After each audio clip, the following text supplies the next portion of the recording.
Chris and Paul present This Is the Topic. It's the adventures of two lifelong friends as they explore a new topic each episode. Join the guys for music and fun, and if you're not careful, you may learn something before it's done. I'm your announcer, Michael Foster. Now, here's Chris and Paul with This Is the Topic. Number 10. Woo! Thanks, Foster. Indeed, thank you. And hi, Chris. Number 10, Paul, what the heck? Yeah. Oh my God, this thing's got a rocket tied to its ass. It's crazy. Yeah. Yeah, how are you? Oh man, I'm so good. Good. So good. I'm glad. Yeah, how about you? Good. I've been reviewing some of the mail from last week's episode. I can hear that. Yeah.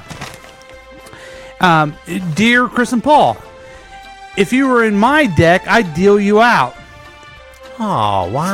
So, there's some feedback we have. Well, we did talk about cards. Yeah, did you get any feedback as you're walking down the street or anything like that? You know what? Nobody stopped me when I was walking down the street. I don't get it. I don't have the recognition you do, I guess. Do you walk anywhere? I mean, do you walk down the street? No, I never walk. Well, I shouldn't say it. I do take walks around the neighborhood from time to time. Here's what I want you to do next time is when you're walking, I want you to say, here comes Chris Whiting.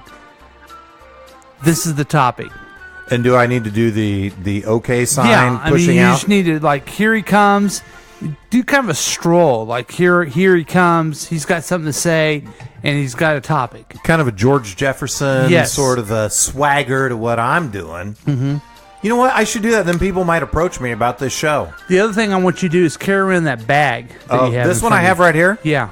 Yeah, this is kind of like the crux of how this show works. Right here. Now, is it the magic sack? I always seem to forget. I don't know. It's something different. Let's call it the magic sack this time. Okay. Yeah. It's the magic sack. You're holding it. I have it. I'm holding it. I'm cupping the magic sack. Mm-hmm.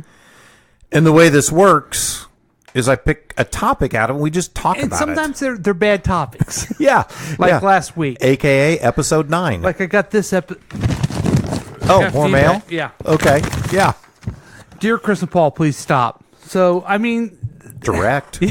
Right. Yeah. I can't believe they wasted a whole stamp on that. But you have, and you're right. Are you ready? I'm ready. To pull the topic? Yeah. Yep. Well, Foster. Okay, I want to make sure he's doing the drum roll. Man, he does voiceover. He does drum rolls. Okay. Oh, I found one. I think this is going to be a good one. Why? Okay, topic number 100. Okay. Fame. Fame. Yeah. Oh, my. This is going to be an interesting question. Would you want to be famous? Whoa. Uh-huh. Interesting. Yeah. Yeah, how do you feel about that? Well, I think we were... just talking about this earlier. Sort of. Yeah. I mean, we were talking about this that... This is kind of a peek over the shoulder for people. Yeah, a peek, kind of just a little nudge, a little kind of... You're the camel and you got your nose underneath the tent and you're seeing what Chris and Paul are really all about. Yeah, this is good. This is good. Okay. Yeah, we're 10 episodes in. It's and time. We were talking about this over a couple drinks. All right, that's fair. That was listening to someone on other podcast, and it's okay if you want to listen to other podcasts, folks. Oh yeah, you don't have to just listen to this one, right? Please, right? I mean, yes, continue. I don't think we've ever told people that. No, we haven't. It's okay. Like there's some great podcasts out there. There's the Brian LeBeer Hour. Oh, you know what I mean? Yeah. There's the Pat Catting Project, one of my favorites. Yes. Yeah, and Comedy Bang Bang starring Rob Hens. Yeah, that's a good one too. Yeah, those are all. You said great. They're all good podcasts. Yeah, right. So this guy was basically saying that when you're a young person, I think I agree with this. So I'm going to pretend like I said it. Okay. Okay. So when you're a young person, you care about fame because you're trying to get notoriety so you can get money and women. Oh. But as you get older, the idea of fame wanes a little bit because you have a little different priorities in life. You found the one you want to be with. You have kids you're worried about. Being well known is not that important. And what's interesting in our society is fame seems to be the most important thing. We have a president who cares more about that than anything else. Oh, God, yeah. We have social media that tries to highlight, hey, look what I'm doing, notice me. Mm-hmm. We have like all these nobody idiots doing podcasts acting like they're doing something important. Mm-hmm. So fame is it one of the 7 deadly sins? It's not. Are you sure envy or envy probably is. yeah, Greed. I don't greed. think fame is one of them. I don't know. It leads to it. Leads to it, and maybe it's the reason why you're famous is kind of. So to answer your question, I would like to not. I'd prefer not to worry about being famous. If I was famous for the right reasons, I wouldn't care. Yeah, that's fair. You know, I think we're in a fame at all costs society right now, and I don't want to be famous at all costs. And I will say this: throughout my life, I've always thought, well, being famous would be cool.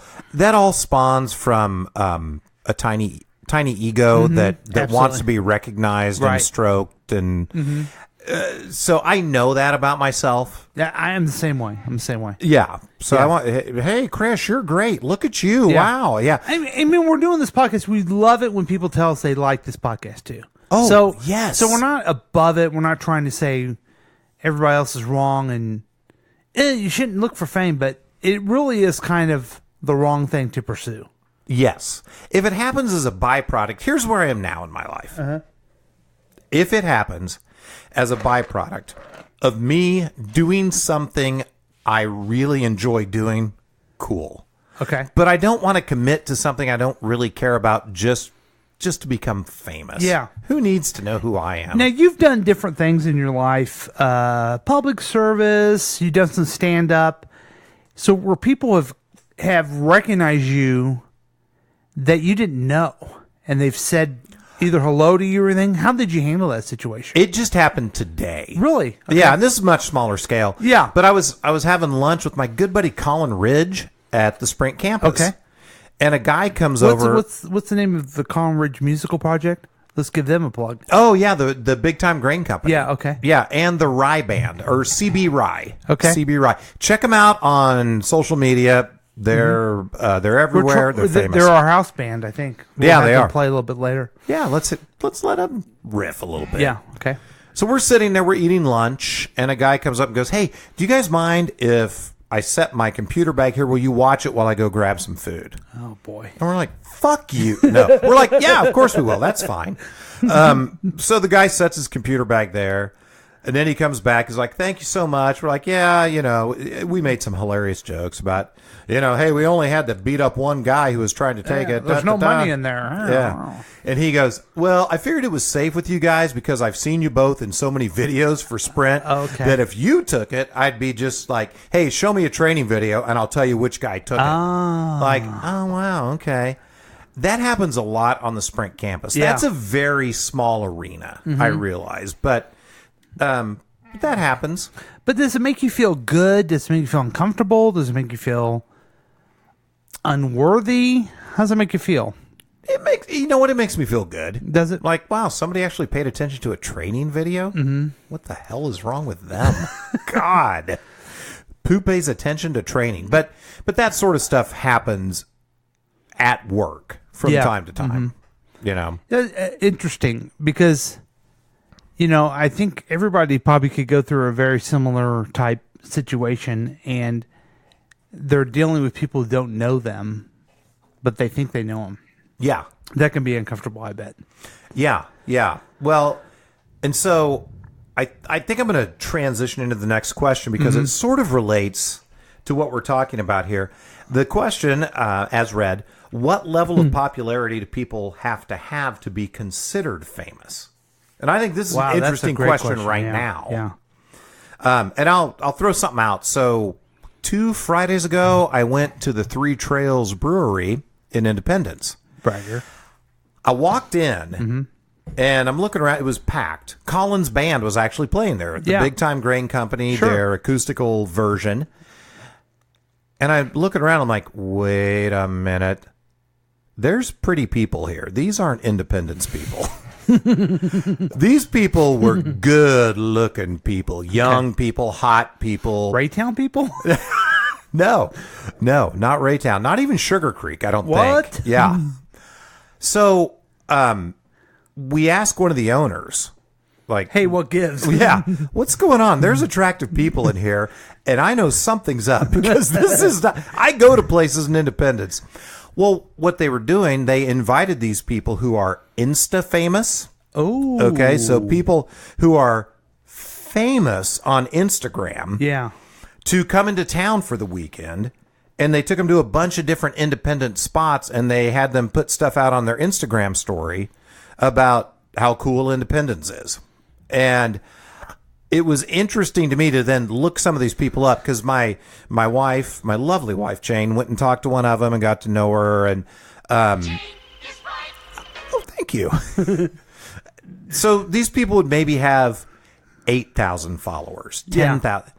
So does that make you famous today? So I'm sure it was probably your mayor that brought them in. But I think the fact that there's so much of this I'm famous, it diminishes fame. You know what I'm saying? Oh. So if all these people are famous, then they're not famous. More people are not famous. I mean, you're going to have an Instagram person who has 6,000 people follow them. They're not really that famous. They're no Brian Busby. You know what I mean? Yeah. I'm talking real famous. Yeah, or Brian LeBeer, for Right, that matter. right. Yeah. Right. You know what I mean? So, But I think we've hit this period where it used to be there was one level of fame. Like, oh, okay, yeah. Henry Winkler, he's the Fonz. Yeah. He's famous. He is famous. You know, and William Conrad, he's canon. Sure. He's famous. sure. But now there's all of these levels of fame. See, and I guess I would say that dilutes fame. It They're probably not really, does. They're not really that famous.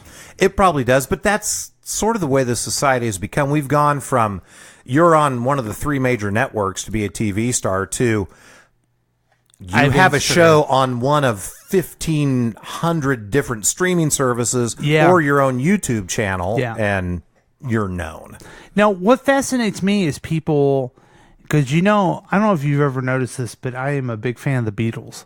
So I wonder about We all know you're a big fan of the Beatles. I wonder a guy like McCartney, who's been famous for 55 years, non-stop. Yeah. I mean, does he even know he's famous anymore? Because fish know water last? I mean, you know what I mean? Yeah. I mean, how do you even know you're famous? Okay, well, let's say that you become famous overnight. Okay. This podcast takes off. You're an overnight sensation. Yeah. You would know you're famous because it would be so different from the miserable life that you're leading right now. Yes. But Paul McCartney... Thank you. And accurate. Paul McCartney, like, what does he have to compare it to? I don't know. Yeah, I'm sure it's not life as a famous person. It's just life for him. Exactly. And that's, you see a lot of people who gain quick fame and they fall apart. Yes. They can't handle it. But some people are just famous forever. Well, here's the other thing with that, too, that I think we have a little bit of a hater society. So people who gain quick fame are in real danger of the backlash coming and the haters and the trolls coming out quickly. So you got to be prepared to handle that as well. Everybody's mad at Aunt Becky just because she tried to get her kid into college. Yeah, so Big what? woo. So what? She bribed him with $500,000. Yeah, if you had $500,000 in a dumb kid, you'd try to get him in college too. It's such an Aunt Becky thing to do. Yeah. God. Yeah, but the rise. How many times have you laughed at Aunt Becky? Give her a break. Oh God! Cut it out. Yeah, thank you. God. Yeah. Could you do the sign to the camera? Cut it out. Okay, thanks. Oh wait, cut it out. Okay. Yeah. So it's a razor's edge. I mean, you want to get famous, you're famous, and then the backlash comes, and then you want to be unknown, and it's a. Yeah. I don't know. It's a toughie. It's a tough. Is there any other questions on that? There's one more. Okay, this is going to be good, folks. This is where we wrap it all up. It makes sense. You say to yourself, man, I'm glad I spent all that time listening to those idiots. Really? Okay. So am I building up a little bit too much? Maybe a little bit too much. Okay. And we've kind of hit on this, but we'll go ahead and throw it out. What are the biggest upsides and downsides of being famous? I think the upsides is that you always have a stream of income, I think. I mean, Corey Feldman's still making money. You know what I mean? Wow. But not Corey Haim. Right. Yeah. The downside is that you don't know who generally is your friend, who likes you for you. Mm-hmm. And, that would bug me. Maybe it wouldn't bug a lot of people. I don't know. Maybe they wouldn't care as long as they did like him. I think maybe eventually it would. I think it would. And I think guys like me and you who... relationships are really important to us, and connecting with people. And that I was going to say the same thing. That would be the hard part, is not knowing if you just have hangers on or people that are interested in you as a person. Right. Like, I think of MC Hammer, as we all do. Sure. As can't touch this. Someone who had a lot of people in his posse who he thought were his friends, and then they, just drained all of his money, and, poor guy. So I think that would be a downside. I mean, the upside, the income, and then just the ego stroking, having people interested in what you're doing and telling you you're cool and whatever else. I would imagine that would be neat. Yeah, that would be different. It would certainly be different than life today. Yeah, yeah. So if you have any good positive feedback for the podcast, let us know. We sure appreciate it. Please. And what's the name of Colin's band? Big Time Grain Company. Okay, hit it. They're playing our... Tell you what. They're good. They're good. Yeah. They're good. And you know what? We're good, Paul. You think so? Yeah, I think this is the best darn show we've ever done. Wow. Yeah. We've done 10 of them. We have.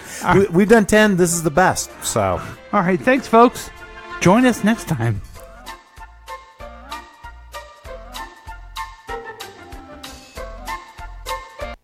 This is The Topic has been a KCTK production, produced by Chris Whiting and Paul Lavoda. All rights reserved. For more information and content, email us at kctkradio@gmail.com. I'm your announcer, Michael Foster.